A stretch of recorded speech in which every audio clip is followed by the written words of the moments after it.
Welcome to the Man United show. We are live. And we've got my co-host next to me. It's Nathan Ellington. How you doing, Nathan? I'm doing great. Doing great. Can't wait for this one. And It's going to be a good one. By popular demand, it's Rohan Ricketts. How are you doing, Rohan? I'm fantastic, my brothers. Happy to be here. And when Nathan sent me a message and told me what it was about, I was like, this is right up my alley. This is it, innit? This is it. So we're gonna involve the tier maker in this one, where we've got categories of guaranteed starter, first teamer, rotation, backup, and fighting to stay.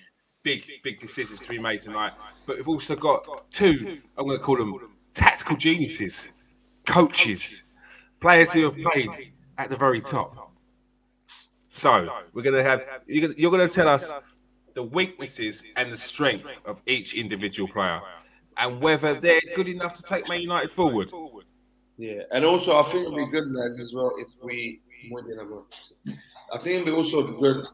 Obviously, we don't want to go on too much because we've got players back to. If you disagree or I disagree, I think it's good to find that out and say why in a short, snappy way. Yes. 100%. Yes, of course. 100%. Get your views across, people. Don't be shy. We can take it. All right, we're big enough and tough enough to have people disagree with what we think. So let's get started. All right. Who wants to go first?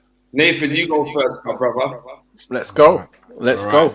David De Gea, a.k.a. Dave Saves. I know the comment section are going to be going crazy for him. He's saved Man United many times this season already.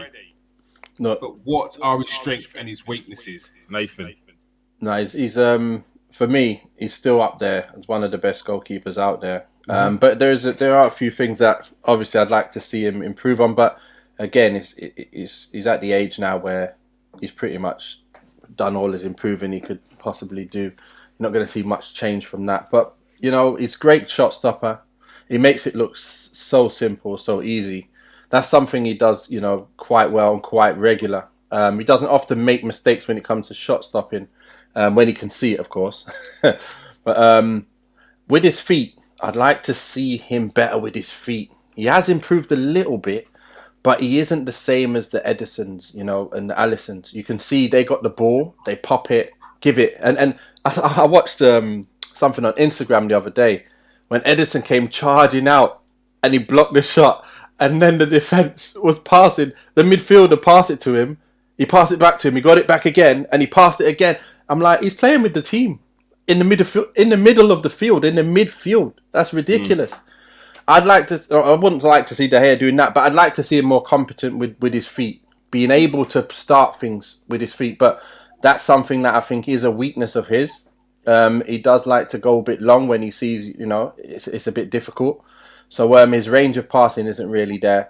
And something else, he's got that kind of, you know, like some people you can see outwardly that they're like really passionate. Mm-hmm. But he's a person that you know he's passionate about his game and being a perfectionist. But again, you don't see it. So when he doesn't do well, it looks like he's not passionate. For example, the penalty shootouts in the Europa finals, he didn't save a pen, but he's diving, he's trying his best, but it looked like, how comes you're not even getting next to any balls? Like, why are you not trying? That's what you heard a lot of fans saying. Why are you not trying? Why are you not trying? But reality is, this guy is still a top-notch goalkeeper. He's been pushed by Henderson, and now he's brought the best of himself out in these latter years where he did kind of lose a bit of concentration in games, and now he's got that back and he's firmly back at number one. I think there's no problems with him at the moment. You're gonna make the odd mistake every now and again. That's football. But in all, I'm really, really happy with De Gea. You mean he's a bit of introvert? He's not outwardly punching the air and like running into the crowd and stuff like that. It's not a bad thing. He's calm. He's calm, and that's probably the manner that he's been brought up as a footballer, and that 100% will help in his game. Rohan, what would you say David De Gea's weaknesses are?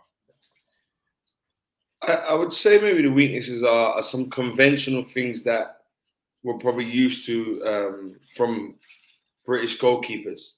You know, like the foreign goalkeepers, they have this tendency to want to punch things a bit more. Sometimes at points when you think, okay, they could have caught that. They're sometimes a bit more extravagant than they need to be. So some of the fundamental things that British goalkeepers do, or what they're known for, the foreigners elect for using a different kind of style.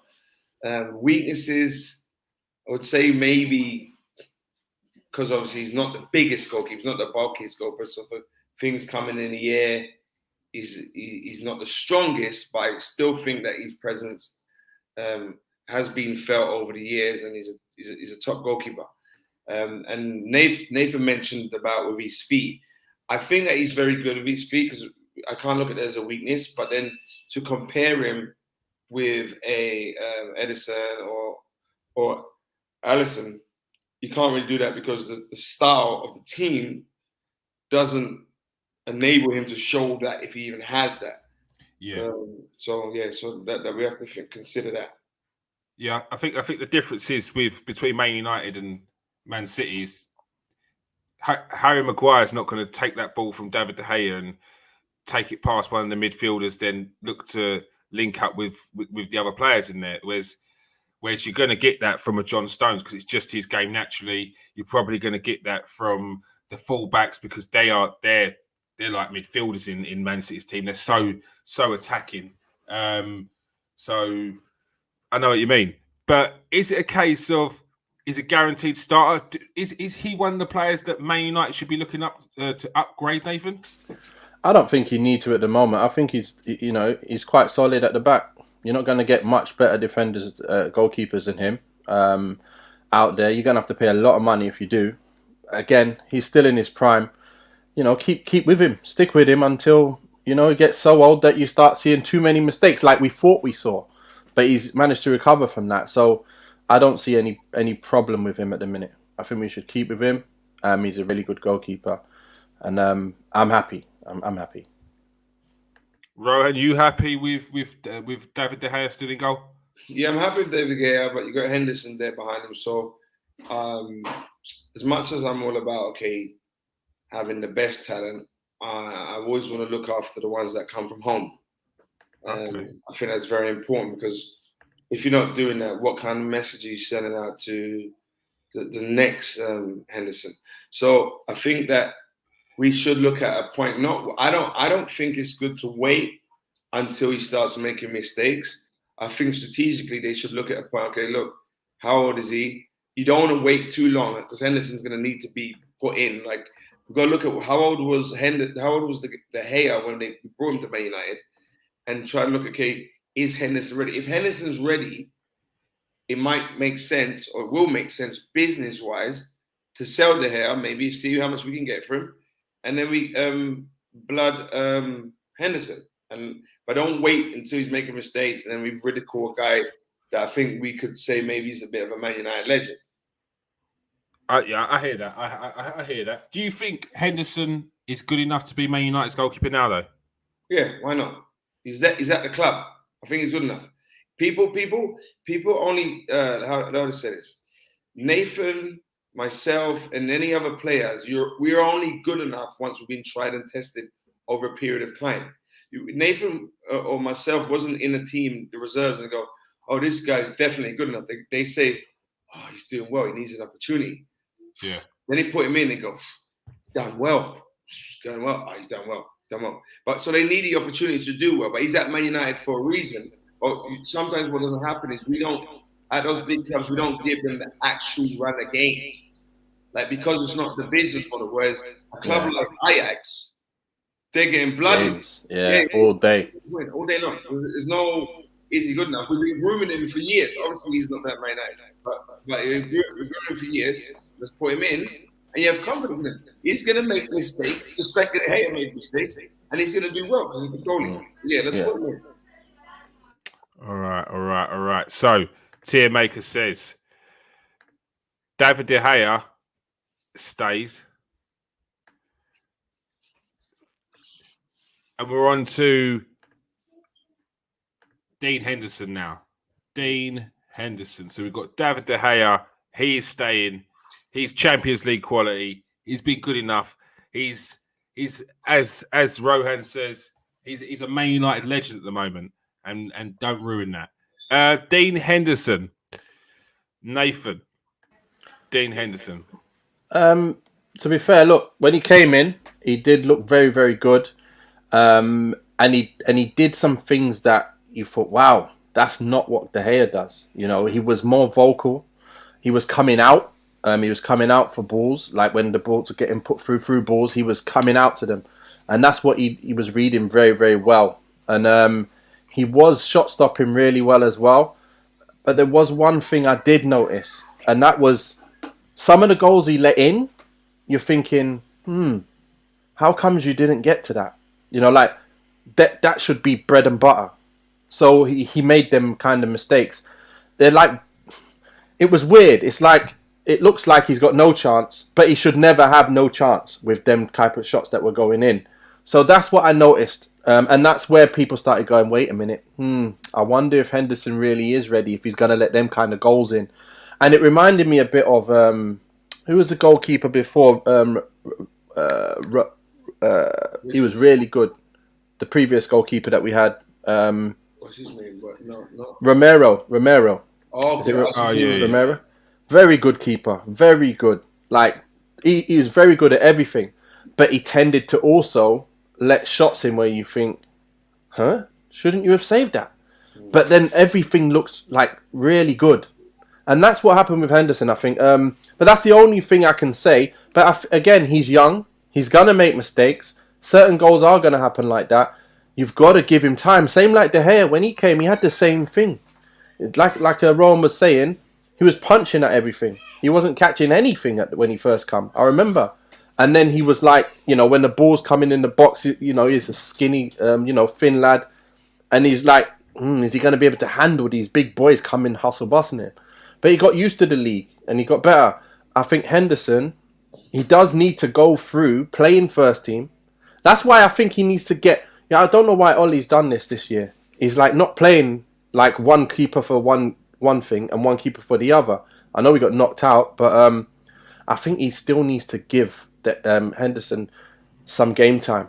I'm not sure if he's even been involved because he's been ill. He had the COVID. I think he got injured. So he's been not around for a while as well. So maybe I'm a bit harsh there saying he should be playing when maybe he wasn't even available. But all in all, looks like a keeper that we can look at and continue to see whether he can make that grade and be a consistent starter in the future. Rohan, what's your thoughts on Dean Henderson? I mean, I know you said that he's good enough to play for Man United. Is he truly good enough to take David De Gea's spot now? Because you saw last season where he had that run, it looked like David De Gea was kind of maybe potentially going to get moved on if they could get rid of him. But then in the Europa League final, when it really counted, David De Gea got his spot back. He's good. So he's 5 games away from being good enough to take De Gea's spot. What do I mean by that? De Gea is out 5 games. He plays him regular for 5 games. Everyone goes, oh yeah, that's good. Then he's good enough. So it's about giving him the opportunity. But like I said, he isn't going to get that while De Gea is there. Just seniority. And before De Gea, go back to what I said before he hits maybe bad form or just kind of his level just drops, it's better to kind of move him on.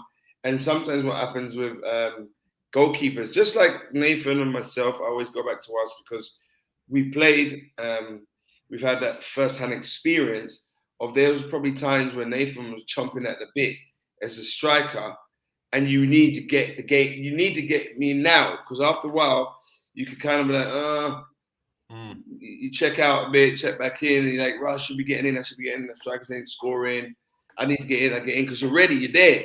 You're firing on all cylinders, and all of a sudden you don't get in, you lose that bit of motivation, and then you might go on loan, and then all of a sudden you go on loan, and you do well, and then they go, oh, this is his level. And we don't want that to happen, because then you're going to be shopping around for someone else. So what's the answer then? Because David De Gea is not going to go anytime soon. So does Dean Henderson need to go out and on another loan to another Premier League club, but maybe higher up in the league, or is he just going to sit there and have to wait? Yeah, good. If he can go to a Premier League club where he starts, I think he's definitely got to do that. And this is why it's important that at the club they have these things in place. But at Man United, I don't know if they think like this. Maybe they do. Maybe I'm underestimating them. How old is David De Gea? Google. Oh, I'm already on it. I'm already on it. 31? He's 31. Oh, good. He's 31. Guess. Yeah, good guess. 31. He's 31. So I think in the next couple of years, literally the next 2 years, and within those 2 years, it's got to be sold. And ideally, obviously, we're going to go back home to Spain. Mm-hmm. So if they can sell him back home to Spain, get a few bob, bring in Henderson in, and then see where we can find the next youngster. If we've got a youngster coming up through the ranks, and then if Grant's going to stay there, Grant can stay there as a third place. Yeah. So he's got to look. Dean Henderson's 24 years of age. I mean, great age for Man United to bring in a keeper of his age, maybe next season, even season after. And I think you're right. It's a case of potentially moving David De Gea on within the next 2 seasons. So, first team starter, first team rotation. What are you giving him, Nathan?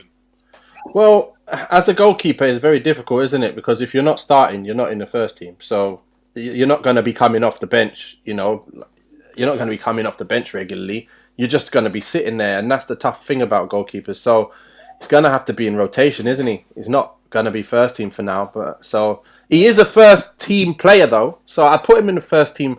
He is the first team player type player. So to be fair, you can put him in the first team, can't you? Yeah, you mean he's of that level? Yeah. Exactly. All right.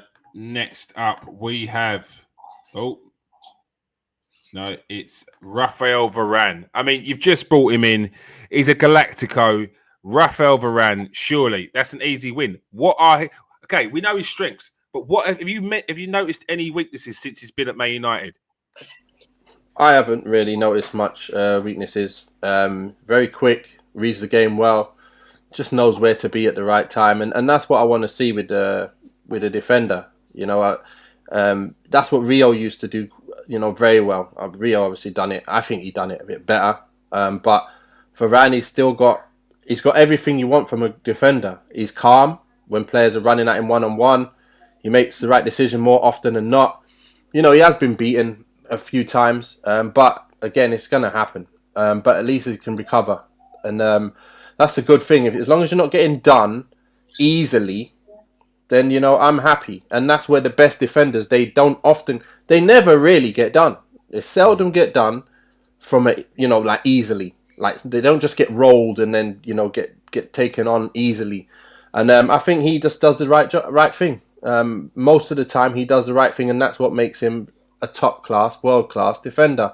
And today, something I've been thinking about recently is I don't think there's defenders of the levels of them maybe 10 years ago. I think 10 years ago you had much more players that were at these levels. But today I think you can pick them on your hand, like the top defenders, and then that's it, you're finished. There's not really many more. And then there's a real drop. I think you've got the world class, and there's a real drop. I want to know if everyone else agrees with me on that, but I just really think that there's a bit of a difference in ability of defending. I don't know. This What's your thoughts on more there, Kit, Rohan? Yeah, for me, the only weakness I would say he has is the fact that he's inexperienced at playing in this type of league and an environment. So it's not like anything against him as a player and his kind of physical, his technical attributes, but it's better. But it's the playing in England, just a bit more rough, a bit more direct. Pep spoke about it in his first year at Man City. Even his style that he was trying to implement at Man City was difficult managing certain scenarios during games. And I think that's the only thing where he's going to have a problem. And then the language. So people don't really understand that. I played in so many different countries. And when you go to certain countries where they don't speak your language, sometimes at Man United, obviously, they're all like famous guys, millionaires. It's a massive club. And I think there's certain values there. There's going to be certain values that make it easy for people to adapt. But still, when he steps on the pitch and you're going through a rough time as a team and you're the new guy and not being able to communicate well, that's a big problem. I remember, I'll give you a joke. I remember playing in Ecuador. I was playing in Ecuador and it was a corner. And one of the guys said to me, he said to me, like, there's a word in Ecuador that means chucha, but chucha is a word that we would use, the PU, that we would use on the street. So when he said it to me, it was at a corner because we was going through a bad situation in the game, and they said, Rico, I chucha. And I'm like, what? Who are you talking to? but he's like big at me, he's big black. But I'm like, who are you talking to? And he's like, I said it, get it Orlando. But after, in the change room, they explained to me, no, that's him expressing himself like us saying the F word. And I was like, it was a I'm like, okay. Well, anyway, going back to Varan, there's going to be times during games or even after games when they had a bad result and he's there maybe a bit kind of disconnected with what's going on. Mm-hmm. And as much as he's played at the top level, language goes a long way. So massive language and adapting to this new environment. The rhythm in England is different. So based on what you've seen him play already, you'd say that next season could be the season when it really clicks, when his English is there, when he's adapted to the style of play, adapted to the physicality of England. You could see the best Varan that Man United have seen, potentially. Yes, or to maybe it all depends on the team as well, right? So how the team does over the next month or so, if he's in a team, and that's going to make a big difference. The consistency in the lineup, you need to have that relationship building. Not just him and Maguire, whoever's playing next to him, and not even on the left back. It's who's playing in front of you. So all these things like help. So sometimes the central midfield players help them be better defenders. So think about football in a 3v2, right? Mm-hmm. If we're playing 3v2, so it's Varan, Maguire and So you got So 4v3, sorry. So you got Maguire and Varan. You got McTominay and Fred, and then you got Nathan there in his heyday, Jason Roberts, and then you got what's his name, Kumas. So you got these guys, right? If the two in front are not doing their job and making it hard for them to get through, and they just allow them to get through, by the time they get through, these guys are going to be up against it. But if they can see, okay, these guys are pressing them at the right time, they're showing them the right spaces, they can anticipate what's going to happen, which makes them look like a better defender. But if the team's all over the place and you're exposing the best defenders in the world and you got some top players, you're going to get as we say in Jamaica, you're going to get your bate boss. Yeah. It's so true. Yeah. You're only as good as the people around you. Yeah, every layer is important. So me, I play central midfield. If I'm in the midfield too, and the centre forwards are not just allowing it easy for them to play into the link guy, the deep guy, then if he's not, if we've asked one of the two centre forwards, or even it's one forward, to drop in a certain position to block the ball from going into those midfield, I'm going to look like I'm all over the place because I'm going to have to start covering ground that he should have blocked off. Mm-hmm. And then if that trickles back down there, I'm getting picked off. They all say that they're in a 2v1 against Varan or even a 1v1 with a good player against a top level striker that can dribble and has real penetration. I don't care what defender you are, he's going to cause problems. You might get it, And then if he scores a couple, we go, oh, we're all over the place. Oh, Varan don't look good, or we lost 3-1 if Varan was playing. So there's a lot more to it than just how he's doing. Very, very well explained. Guaranteed starter? Yeah, all day, all day, all day.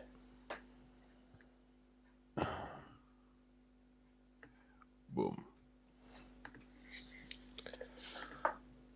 So next up, we've got your good friend Eric Bally. Now, Nathan, no bias. We want the God's honest truth. Yeah, we want it straight to the point. We want his weaknesses as well, Nathan, not just his good attributes. All right, this is no cheating here. I know what it's all about. I know what he's all about. This guy, Eric Bailly, look, very aggressive defender. I love that about him.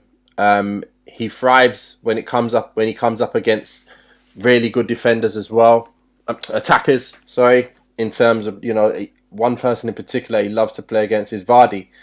He just loves to have that challenge, and I love to see it because I can see that he really backs himself against anyone. But when he's playing regularly and he is fit, he's a very, very good defender. So when he gets injured, he's one of them players. It's like it's similar to like me. If I'm out of sync, if I'm not playing regularly and I come into the team, I'm all over the place. Yeah, I am rusty as hell. I will do things that you think, what are you doing? Like, do you even play football? And that's what happens with him sometimes, where he'll come into the side after not playing for so long and try and do some madness, and he might lose the ball. And that's the thing, that comes, some players, they get it, they have that, like, it just comes to them. For example, Van der Beek, he'll probably be able to keep the ball for fun on the first day back off pre-season, but for me, I'd look a mess for the first month, for the first, 3 weeks, and the first 2-3 games. But that's with Bailly. Once he's fully fit and moving, he's a top defender. And what I could say is he's very quick, very agile, and one thing he is a little bit rash. He does go in aggressively, so if he does lose out with them aggressive ones, but the good thing is he can recover as well. So for me, that's what I like about the guy. Very, very difficult for any striker to play against. But another thing is on the ball, I would say he's okay on the ball, but he might try and do a bit too much on the ball. You know what I mean? Like, he'll try and do like step over and then like play the ball, and then it'll be bouncing in where it's not nice and sharp along the floor. So I'd like to see his passing a lot more crisp. So that's the thing that I would say that is something that's not so great. So he's a bit rash at times, but he can recover. And then his passing, it gets there, but sometimes it gets there not with quality. So it needs to get there with more quality. And so that's my kind of quick overview of him. All right. Rohan, what do you see as I mean, I asked Nathan for strengths and weaknesses. He pretty much gave me all his strengths and brushed over with a weakness there. What would you say was Eric Bally's weaknesses? He's a wild cannon. He's a wild cannon. He's wild. He's like Nate said, he's one of those defenders that if you're a striker, you don't want to play against that guy. You don't want those guys to play. He's rash. When man grew up in the hood playing against those African boys. You're getting rattled. Rough. It's like Jamaican boys. They're rough. Strong. Yeah, they're rough. But you're at Man United now, and one of the biggest clubs in the world, if not the biggest. So you gotta have a lot more poise, I feel, and calmness. So he's just wild. Like even the other day, the own goal that he scored, things happen, right? And we've seen worse own goals, but he's just a bit wild, and sporadic with some of his decision making. I would be intrigued to see, I would like to see him, even though he's wild and the passing and stuff like that can be sorted out because he's passing. I think the quality in it's not good enough, but I would be intrigued to see him. See how it goes, him and Varan. Sounds crazy. Obviously the language barrier. Well, I don't know. Yeah, language barrier might be different. I'm not sure if there's I know he speaks a bit of, he speaks Spanish. What's his background? Doesn't he speak French? Or where's he from? Is he from Ivory Coast? Yeah. Okay, yeah, so he might be French. Yeah, so they speak both French. And I just feel that it would be good to see them, but I don't know if they would be bold enough to actually drop Maguire. Because when you look at it pound for pound, defenders, they're both better than him, no? I think. If you was in your heyday, you go in 1v1, out of those three, who you want 1v1 against? Maguire all day long. Okay. So you want 1v1, but when you go into a 2v2, the thing that comes important is the leadership skills and stuff. Yeah, and balance. Maguire obviously has that. But yeah, I would love to see him and Varan. But yeah, but he's wild. He's wild. Look, there's no. Look, you said it, and the way you said it. No, Dave, you have to look the way Rohan said it. He is wild, and when you talk about someone says wild, that's not like a good thing. Like on a party, on a night out, maybe, but not on a pitch. When it's 0-0, 2 minutes into the game, like that's the problem. He need composure, poise, guile. Those are the things that he's missing. Those are his weaknesses. And we can have wild defenders. Wild defenders in a team that's 4th, 5th, 6th in the league is fine, but not when it's a team that has to win week in, week out. It's trying to keep clean sheets. You cannot have wild in there. You can't. That's not the right balance you need in there. So he needs to calm down. He needs to be more composed as a defender. Yeah, I got him started. Look, if I got him started, he's loving it. He's loving it. Kieron's killing him. I'm not trying to kill Nathan. Oh no, that was an accident. I didn't mean to. Man's simbing me, yeah. Listen, he plays week in, week out. He's gonna be on fire. Simple as that. And he'll be tough to beat. And he was my best back two. He's my chosen back two. That's Varan and Bayer's my back two. First team rotation. First team for me. First team. All right, gets in the first team. All right. This man. Harry Maguire, the captain, the leader, the fridge. Tell me about him, Nathan. Right. With Maguire, I think he's good with the ball in front of him. He's good when the team's got a good structure around him. And he's got that protection. Because what he is good at is getting close, getting tight to someone from behind. And that ball comes into him. It's very difficult to beat him when he's tight to them. But what's happening at the moment is United, the way they're playing this, leaving him totally exposed. And his weaknesses is his pace and his ability to turn quick. He hasn't got that.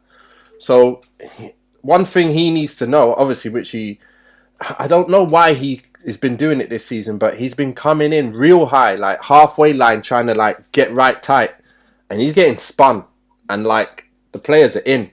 So I'm wondering why he's doing that when he knows that he's not quick. Like you can't do that unless you know someone's going to drop back, and it's just funny that I'm seeing this happen. And I just think United's frailties when they do, they come a lot from him. And what it is we need to play Fred and McTominay just to compensate because he's playing.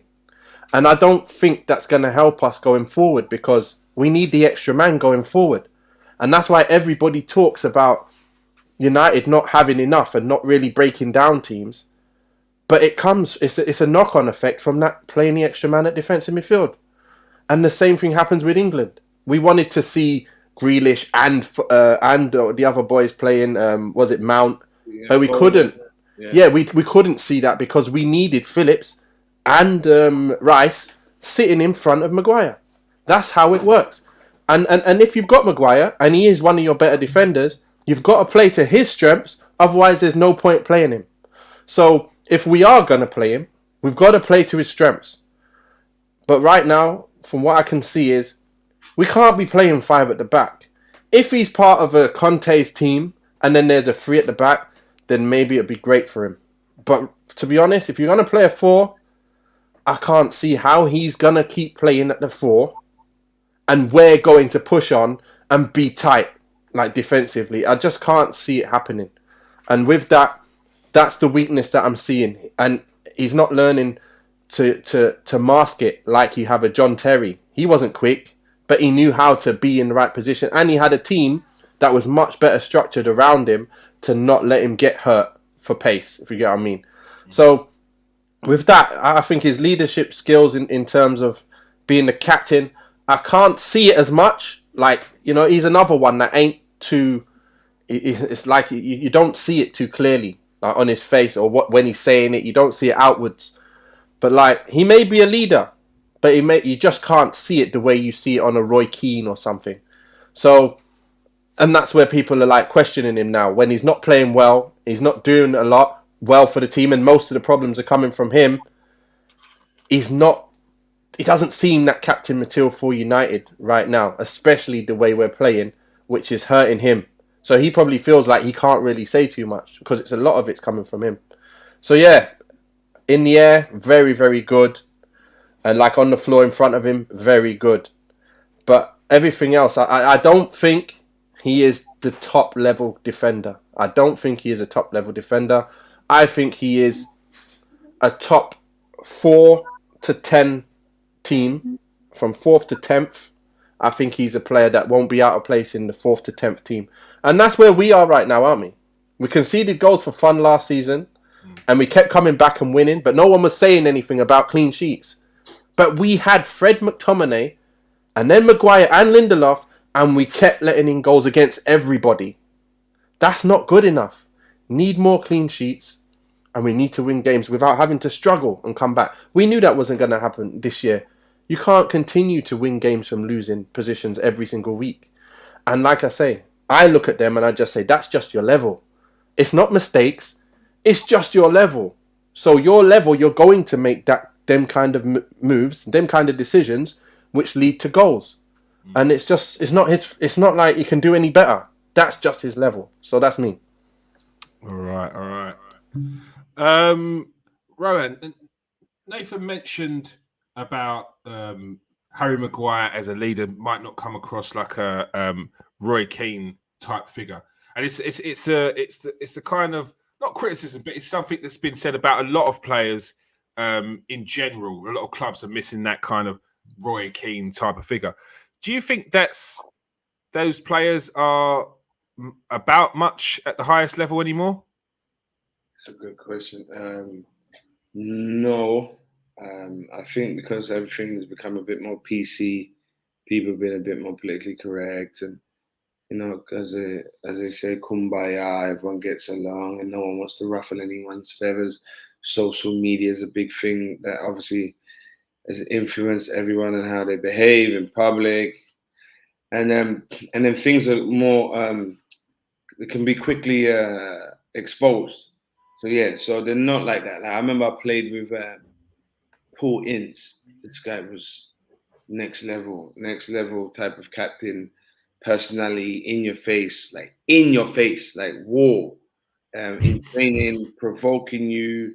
I remember one time he punched someone in the change room, like his own teammate, because of they wasn't responding well to his advice. He just different. I'm not saying that's what you should be doing as a captain, but he was really in your face. And wow, and you need those guys. Like, not everyone needs those guys, but sometimes you need those guys that's going to be on you. And he isn't that guy. But I just want to say well done to Nathan, because Nathan covered a lot of good things there regarding Maguire and regarding possible reasons to why we play with two in there. Because if you got a guy like that and he gets exposed, it's not good. But they spent so much money on him. They've built him up. You know, the media's built up. He's England. He's not England captain, but he's one that starts for England. Mm-hmm. So I don't know, and I'm saying this as a coach now. Does the gaffer, this Ole Gunnar, have the balls to go and just drop him? You know, like, we'll take him out. I don't know if he has that balls to do that and say, no, let's try something different. Let's go with these two athletes in the middle, play the fullbacks and play one in midfield. And even if you've got those guys, like Manchester City doing it, yes, they got a holding midfielder, but Rodri is not. Rodri's not McTominay or Fred. Like he's a ball player. He's like a bigger version of Busquets. Yeah. So we've got players like that. Look, why can't we do that? But yeah, that's it. So, do you think that Maguire is the required level to push Man United forward? That's the real answer, real question. No. So it's a case of they need to upgrade on Maguire. Yeah, but just all you gotta do is try something different. It's okay, You put in because remember we're talking about results here. Unfortunately, I was in a situation before at Barnsley. It was early in the season. I thought Gaff was wrong, but they took me out of the team. Started working for them. They went defensive. I'm not telling us we need to go. They did something because we was losing a few games. Went defensive. I thought it was playing. They went defensive model, so changed it around. Bang, bang, bang. Started winning games. So we look at sometimes some easy targets, right? Oh, we're gonna just take out Matone, take out Fred. All right, cool. And Fred does a bit of a job. But yeah, maybe we take out Fred, maybe we take out Maguire. Maybe we take out Wan-Bissaka. Defensively, he's phenomenal, but on the ball, he's some madness. Hopefully he's next. So he's another wild cat. Backs, then right back, left back. So don't worry, we're going through it. Centre backs, full backs, central defensive, midfielders, wingers, then forwards. So let's chat. Keeping Maguire. But let me take a look at that box first. Let me see where he should go. To be honest, I would put him in that rotation. I wouldn't put him as a first team player, to be fair. It'd be in rotation for me. Because if Varan would play, Bailly would play, and if any one of them got injured, Maguire would probably come in. That would be me at the minute. And if Tuanzebe was there, I'd probably bring in Tuanzebe. So I don't know. But again, the thing is, he's not got enough experience at the minute. But I'd like to give him more experience. You definitely don't want Maguire in this team, do you, Nathan? He's not good enough for me. For me, he's not good enough to go Champions League and try and play against the big boys. It's just not good enough. It's just what it is. You can't really beat around the bush. So is it a case of a defensive overhaul again? Is it a case of selling Bailly, selling Maguire, moving them both on? No, because Bailly did well. Before, you've seen what he's been able to do when he first came. He played the first season and he was on it. He was very, very good. Like, his performances versus any of what Maguire's done, he's better. He's shown he's probably been the best defender we've had performance-wise. And everyone's talking about red cards, but I think he might have only had 2 or 3 red cards. 2 or 3 red cards in other minute 4 or 5 seasons. I don't know. So he's not getting sent off every week. It's not like every single week is, he's a bit rash, but he ain't getting sent off all the time. Wow. Yeah, wow. Wild. Victor Lindelof. Right, I'll quickly go through it because obviously it looks like we're at 40-something minutes. Might be 2-hour special this. We're going to make all the players. Yeah, so let's go. Lindelof, for me, he's like a nice defender. Like a defender I'd love to play against again, another one. Because he's very good at everything. He's like a 7 at everything across the board. But he's not someone you look at and go, damn, I don't want to play against him. I want to run at this guy all day. I want to take him on. I want to do whatever I want. I would be licking my lips if I saw Lindelof and Maguire playing at the back. I'd be like, listen, if I was with Jason, I'd be like, listen, we got these. In every way possible. We got them in the air and we got them on the floor. I don't care. We've got them. And I would be so happy. And this is Lindelof for me. I think he's just okay.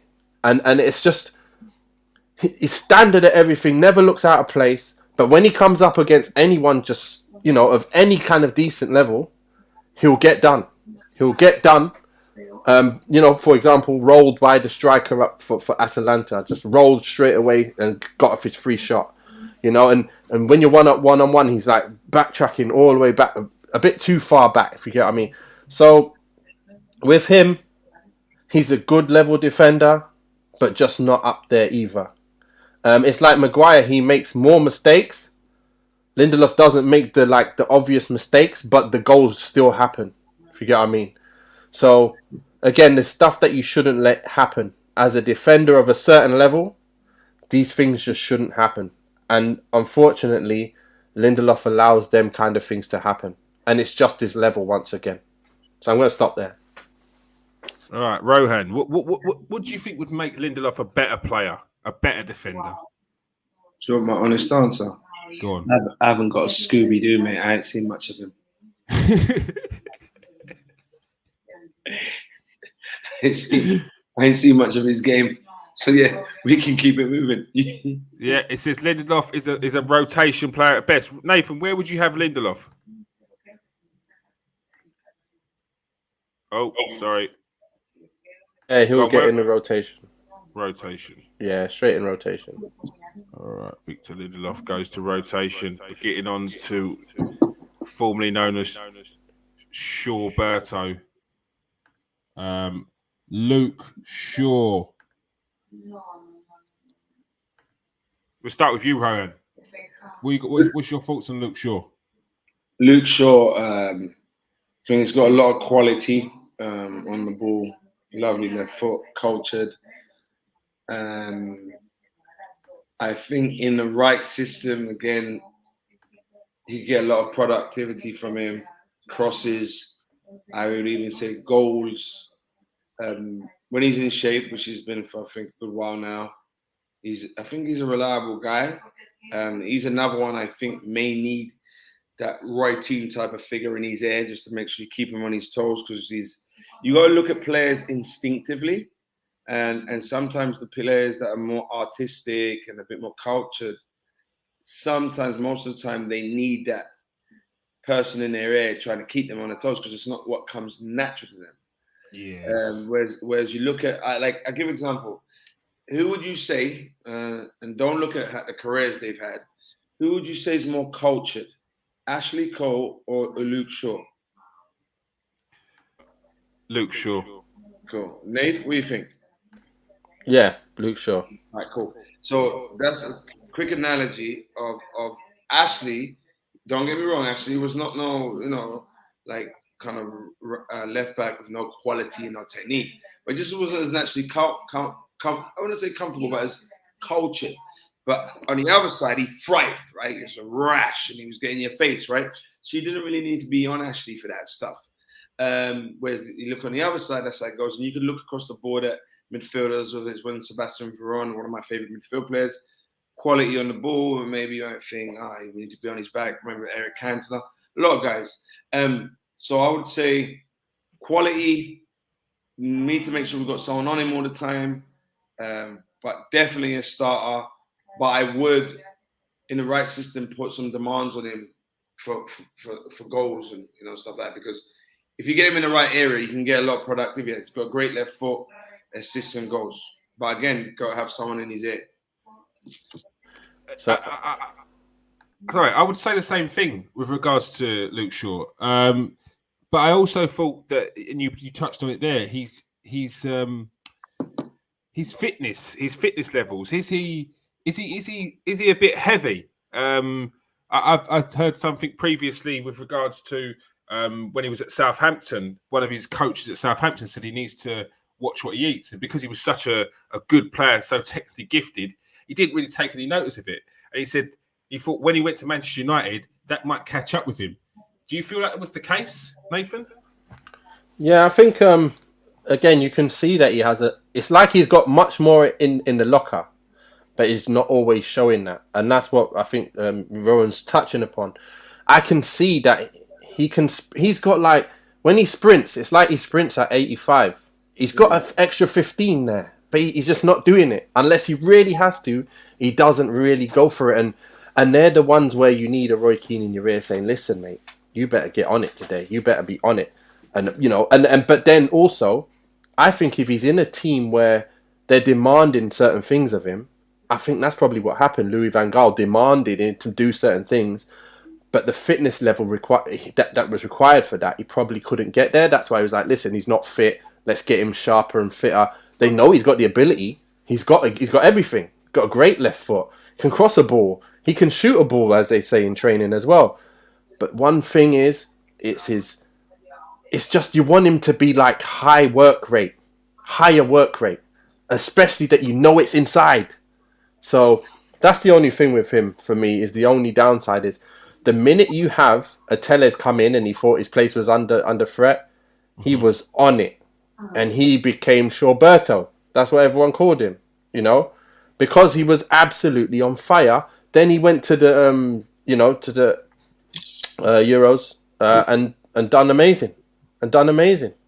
So, but then he's come back now. He's kind of like gone back into that mode a little bit where he needs someone to be pushing him again. I feel like he's not getting enough direction from maybe from the coaching staff. I'm not sure, but they're not specifically telling him what he needs to do. Just like what you're saying, he needs some demands on getting goals, on getting assists. You want to put that in his mind before a game. Listen, I want assist from you today. I want a shot on target. I want 2 shots from you. I want some assists. I want Cristiano getting 2 headers today. Get the ball on his head. Let's see you. You can do it. Let's see it. That's what I'll be saying to him. How much should a player be taking on himself to make himself better, to be a better player? You should. You should. We call it taking ownership. You should. Very few people are wired like that, and I wish I was wired like that. I've come to learn about this stuff through coaching, and it's you need to have coaches that got a lot of depth to them to understand that. And sometimes people that have been there and not lived up to their potential, like say someone like myself who done really well, but like hit the heights that where I could have, nope, because I never took ownership of that stuff. I used to hear people saying it, but you need someone. I told you about Incy when he used to walk in, right? Did I tell you the story about Incy? No. You ready for another story? Wait, I'm ready. Ready. Incy, he used to walk into the Wolves training ground. Oh, as he says it, bowl in. So he used to bowl in. He used to come bowling in and go, Louis, and I'll be over there. Louis, I can't. I'm gonna say it. I'm not gonna swear. Louis, what the you doing over there? You should be at Man United, son, but you're in there eating a bacon and egg sandwich, Sarnie.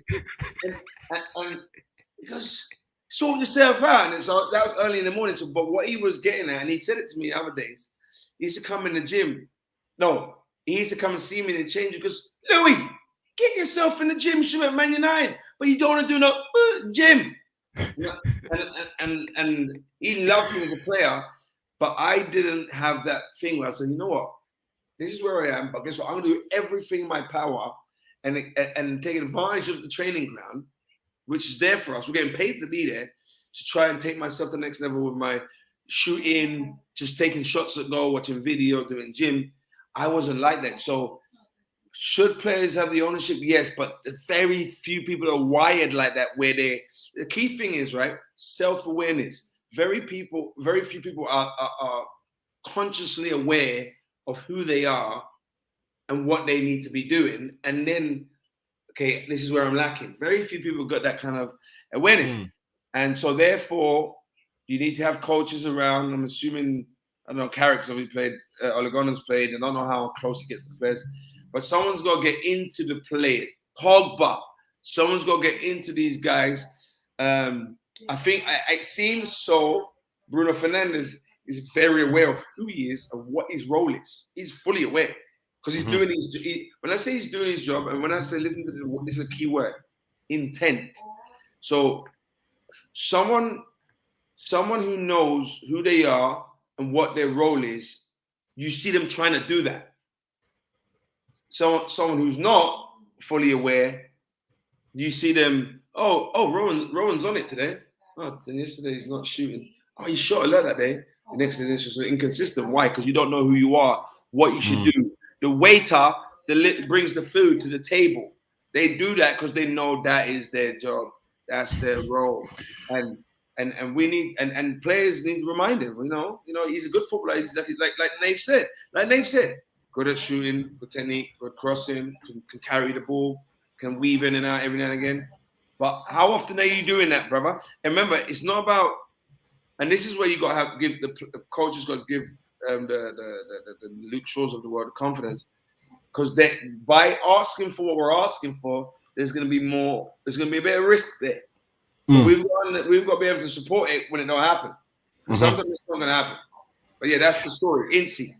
All right. Before I go on, we are going to have to cut this show short because we've got about 15 players to go, and we've already done an hour. However, we are going to do it in 2 parts. Yeah. I just want to ask Ryan this question quick because we're going to do about 2 or 3 more players. So don't worry. Yeah. Rohan, after you heard all that from Paul Lynch, yeah, what do you think, looking back now, would have made you tick? Would have made you think, do you know what, I need to do this? What would have made me tick? Yeah. Looking back on how I was a very naturally. I'm always moving, so I'm fast. I wasn't calm and slow. Like, I'm not talking about as a player, just as a person. So I got the training, wanted to do the training, loved the training, and I wanted to just go home. Just go home, see my boys, a couple girls there and there, and but that's what I wanted to do. So what I needed is somebody that came next to me that spoke my language, not meaning English, my language, from where I'm from, not a psychologist, which is what Glenn Hoddle tried to deploy one day. He got this got John Massain, I can't remember his name, and he spoke with me and he tried to talk and he's talking all this jargon. I don't want to hear that. Like, I don't understand what you're saying. I see what you're trying to do, but I don't get it. So I'm registering. So it's very important that we speak the same language. So Incy is a guy that comes from where I'm kind of from. Obviously, if I was at a team with someone like Nathan, he would have to speak to me.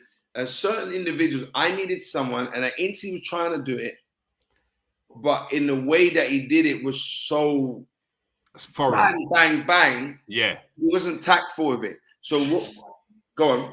I want to say, would someone like Ian Wright, would he have been more of a sort of for you? Yes. I'll tell you a quick story as well about Wrighty. I remember when I came back into England and I was looking for a team. I left Shamrock Rovers, played in the Europa League with Shamrock Rovers, played against Spurs and Ruben Kazan. And then when I played against Spurs, I remember Modric was there, Bale and Lennon and all these guys. So I said to Harry Redknapp and Clive Allen, look, can I come back in and train with the club once I'm finished in Ireland? I said, no problem, Ron, you're part of the family. Bam. I was training with them and literally when I started training with the boys, I was like, oh my gosh, like, how come you can't find a club, Because the IQ and certain things like Nathan, the only thing that Nathan and me would lack if we went to go and train with our clubs tomorrow is fitness. That's it. If we could get close to our level of fitness, we could still play, right? So I was training with them, and they was like, you can't find a club. I remember Modric said to me, Kabule, Defoe, they was like, you can't get a club? Like, and I was like, nah, it's crazy. Because I left the country, perception is that I'm not at that level anymore. But they were seeing it.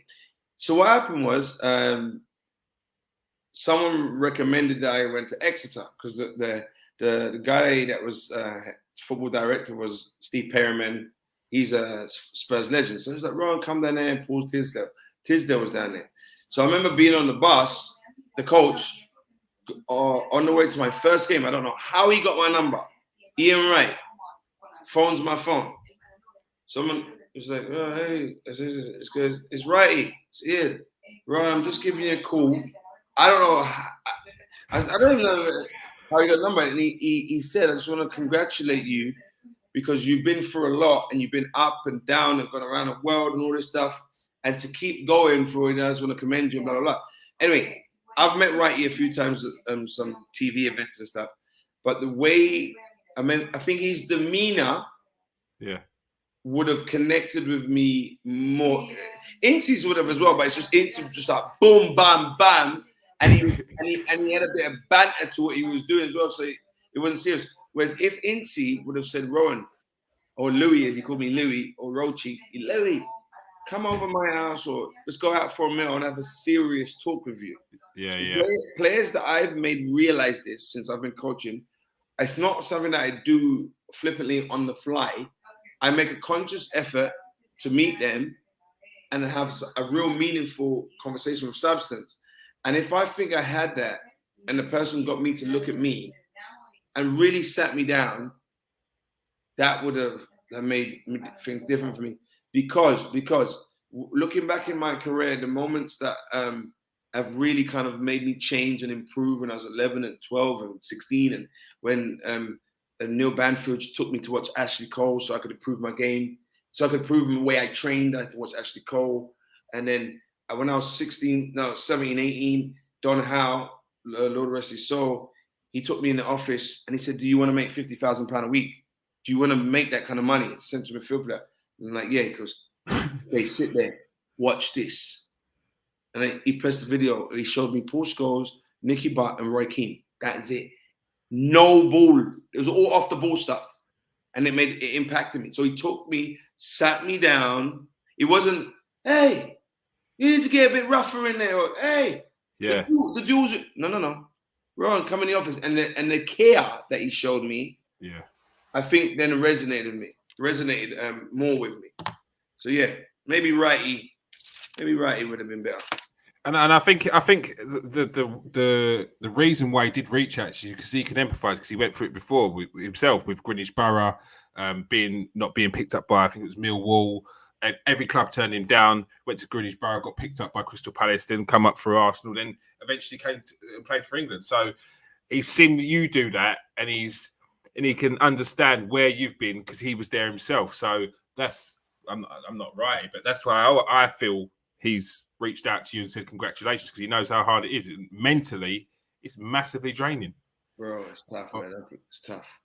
All right. We're gonna do one more. I'm gonna give you one more. Yeah, Rowan, I'm gonna let you pick the player. Any player. Come on, Pogba. Let's go. Let's finish on a high. But you want to say what you think, Nathan? No. Let Rohan pick. Let Rohan pick. He's the guest. Pogba. Paul Pogba. I mean, look at that picture. Paul Pogba, the man himself. Rohan, what have you got to say? What are Paul Pogba's strengths, first of all? Paul Pogba's strengths for me. He's got a lot of strengths. His ability to receive the ball under pressure. His skill in 1v1 situations. His passing ability. Predominantly with his stronger foot, his right foot. His ability to carry the ball. And then he's just physically very, very strong. They're his strengths. And then can I touch on his weaknesses? Yeah, go for it. Yeah, so then his weaknesses for me, and he's, like I said, he's strong technically, passing and striking of the ball good. His weaknesses for me are his, again, does he have a clear idea of, one is who he is. I think he has an idea, he's very confident, but then with who he is, skilled, technically good, and strong, powerful. What now are my objectives on a day-to-day basis in the team? What's expected of me?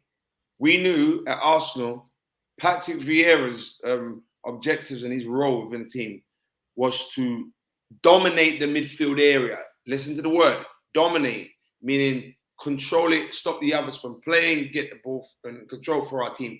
It wasn't to go and create and do what Bergkamp or Perez was doing. That wasn't really what his thing was. Dominate, central midfield. Same with Roy Keane. Scholes' objectives and role was a bit different to that. Okay, and everyone was aware of that. Nicky Butt knew that he was different. Whereas I don't know, maybe I'm wrong. But Paul, and I don't think Paul Club is fully aware, because one, what's his position at Man United? What is his position? Like, and I know where I would play him, but what is his position? What's Fred's position? We know more what Fred's position is than we do Pogba's. Because Fred and then Pogba, we've thrown him out on the left. We've put him in centre midfield 2. when Bruno's not playing, we might throw him in the hole. We just throw him in different places because he's good enough to play different places. But what's his actual position?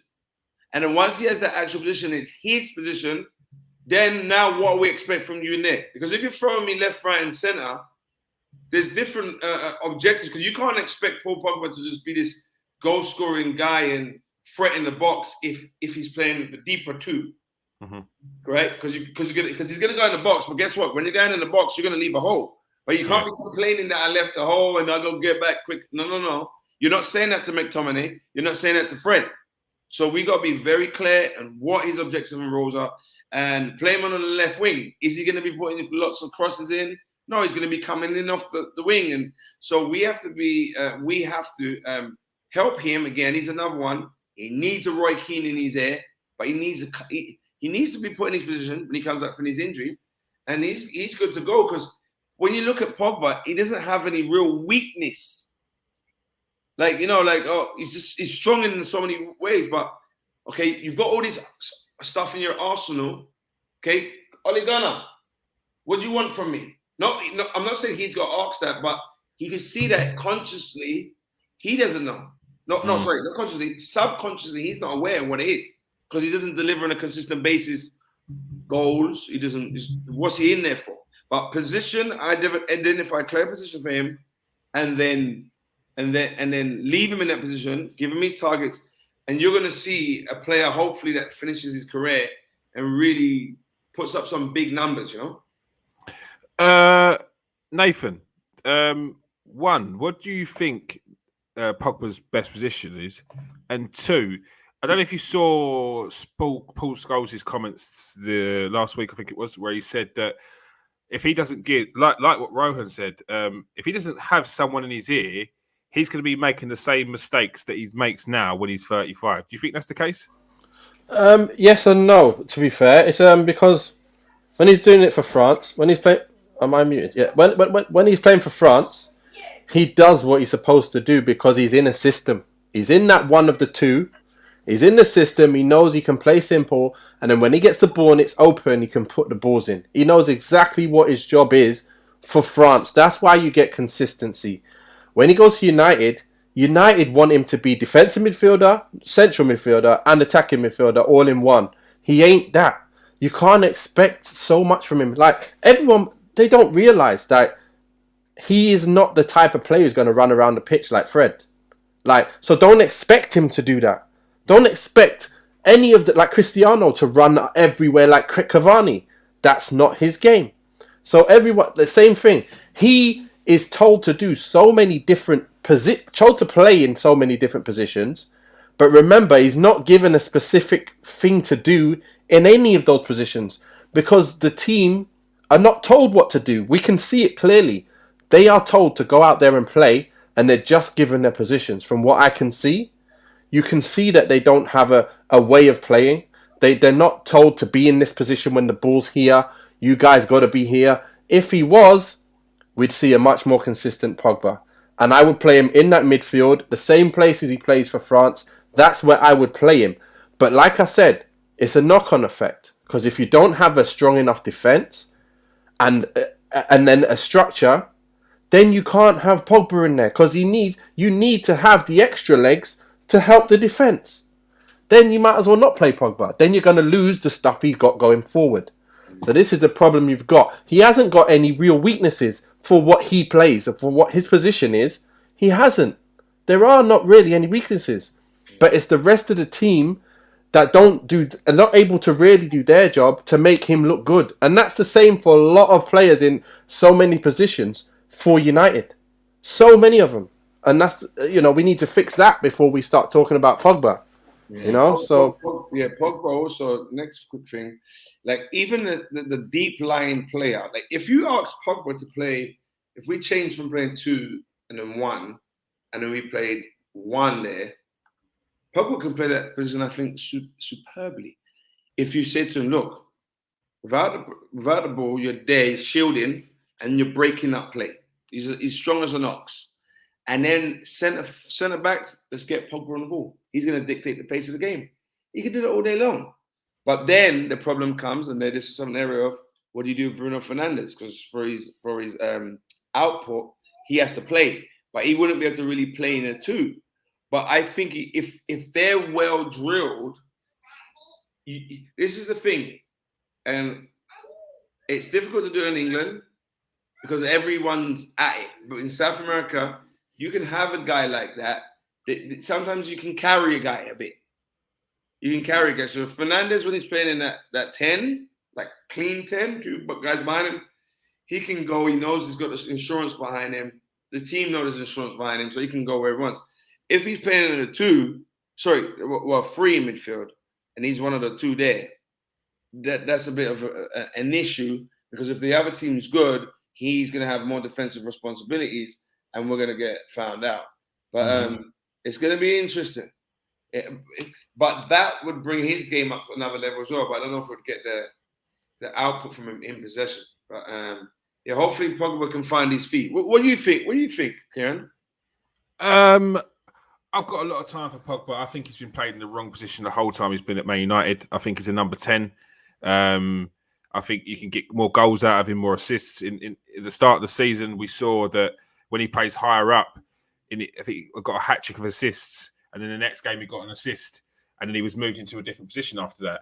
And for a player that's done so well at the start, you'd be a bit miffed as to why you have been moved out of that position or a higher, more advanced position when you've started so well in the season.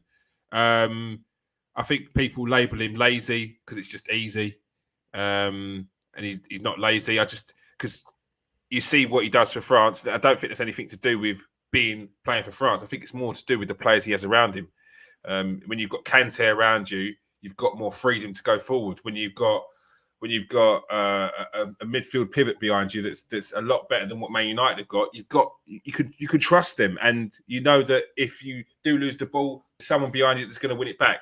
And they've just got. I mean, France have got better players around than Man United, so I think there's a lot more to get out of Pogba. I just don't think Man United are ever going to see it. So, as Garth said earlier on, I think it's time to move him on. Because I just think he will be better elsewhere, because he'd be more of that marquee figure higher up on the pitch. All right, where would you put him in the tiers? Nathan, where would you put Paul Pogba?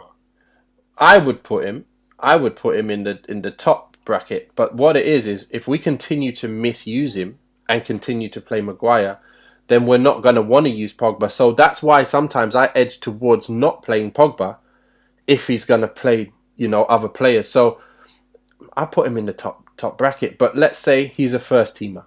That's for sure. He is a first teamer. He's not a guaranteed first teamer, because it's one of them things where you're saying he's a number 10. He could play in that Bruno position, but Bruno scores so many goals and has assists that you can't afford to not play Bruno. That's why it's either him or Pogba, isn't it? It's Pogba or him, if he really was to look at it.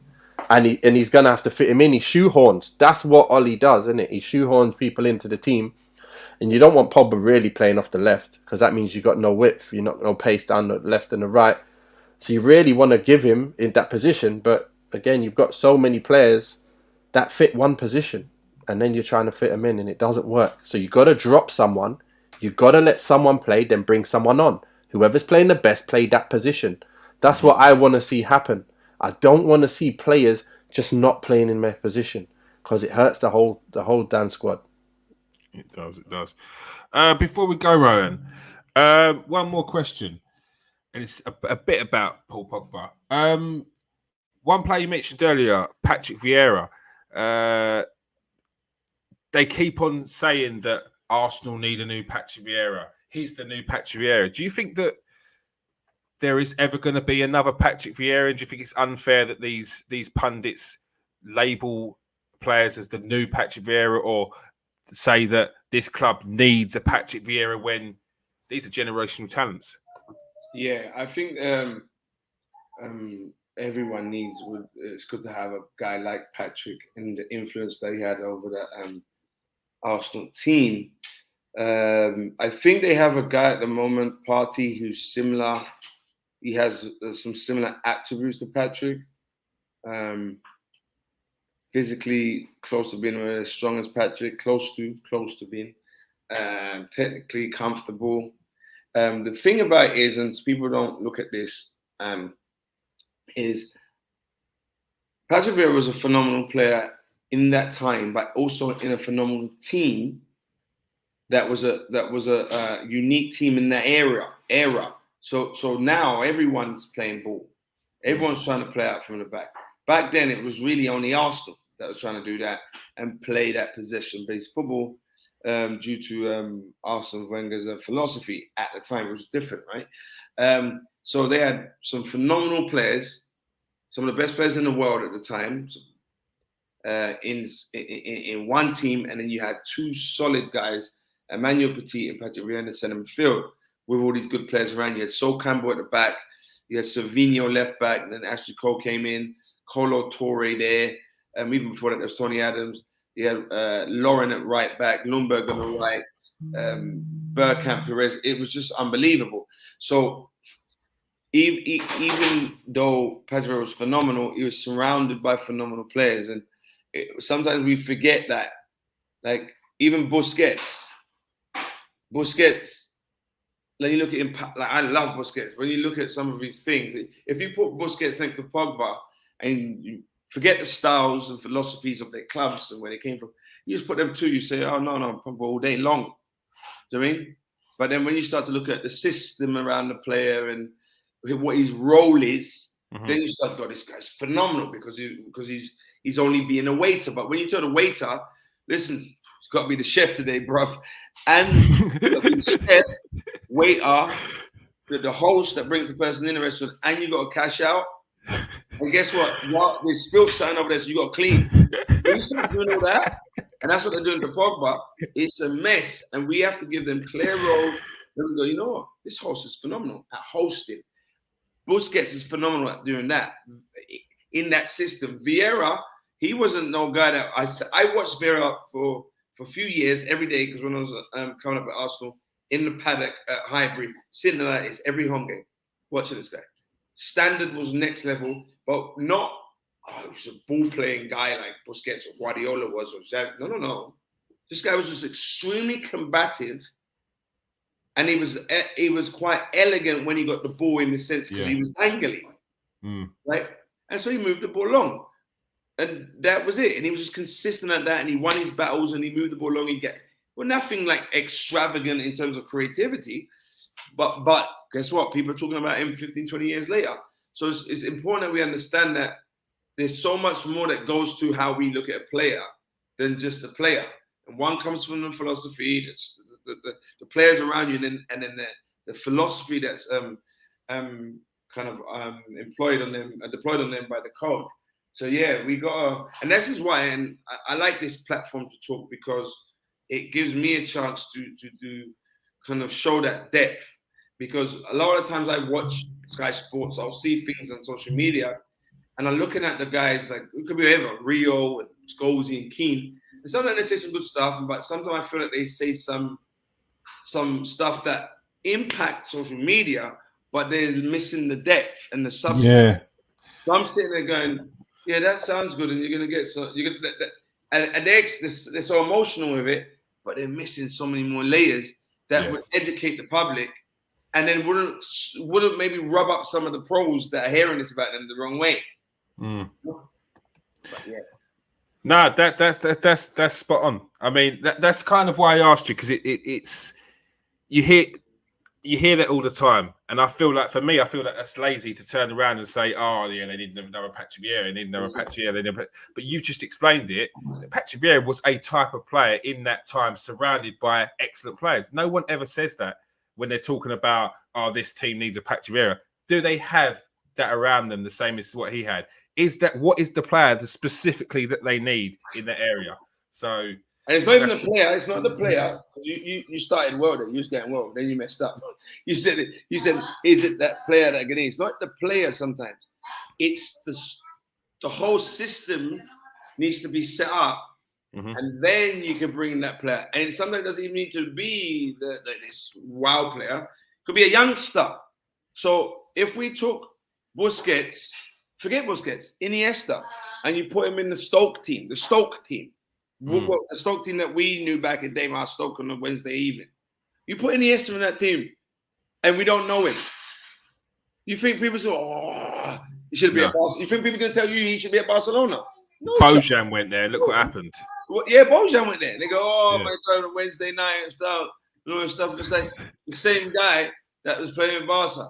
That's what I tell you. The whole thing, if you don't explain it well, it's a big folly. It's like it's a farce because the media, I always look at it and go, the media don't do a good job about explaining situations, and they don't go into enough depth. And sometimes I don't know if the players are just going to just make headlines, show the emotion, it keeps them in the limelight, good, he was controversial.